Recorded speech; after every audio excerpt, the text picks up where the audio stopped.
நீங்க சம்பளம் வாங்கிட்டு இருந்தீங்க அப்படின்னா நீங்க எவ்வளவு பெரிய வேலை பண்ணாலும் இந்த மாசம் அந்த சம்பளம் தான். பிசினஸ் பண்ணா மட்டும்தான் ஒவ்வொரு டேவும் உங்களுக்கான ப்ராஃபிட்டை நீங்க கூட்ட முடியும். ஓடுற கப்பல்ல நடு கடல்ல குதிக்கிற மாதிரி டப்புன்னு ஒரு நாள் டிசைட் பண்ண. வேலை பார்க்கறதுல பெரிய நிம்மதி என்ன?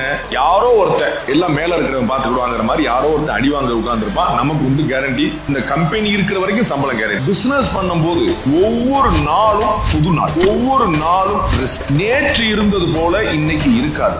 டிசிஷன் மேக்கிங் சொல்றதுக்கு ஈஸியா இருக்கும், செய்யறதுக்கு ரொம்ப கஷ்டமா இருக்கும். ப்ராஃபிட் பண்ணணும்னு ஒரு பிசினஸ் பண்றது இல்ல, லாஸ் பண்ணக்கூடாதுன்னு ஒரு பிசினஸ் பண்றேன். இந்த சின்ன டிஃபரன்ஸை புரிஞ்சுக்க ட்ரை பண்ணுங்க.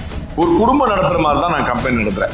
எவ்வளவு வருமானம் வருதோ அதுக்குள்ள செலவழிக்கிறேன். இந்த மாசம் 1 லட்ச ரூபா வந்தது அப்படின்னு 10,000 ரூபாய் எடுத்து ஒழிச்சு வச்சிருவேன். இது ஏன் காசு இல்லை அப்படின்னு. அடுத்த மாசத்துக்கான எக்ஸ்பென்சஸ் 90,000க்குள்ள முடிஞ்சிடும். அப்போ 10,000 ரூபாய் எனக்கு ப்ராஃபிட். நான் எங்க வீட்டுல வாங்கின எல்லா பொருளுமே கேஷ் அண்ட் கேரி கொடுத்து வாங்கினேன், இஎம்ஐல வாங்கல. அது பிசினஸ் ஆல மட்டும்தான் சாத்தியப்பட்டுச்சு, எனக்கு தெரிஞ்சது.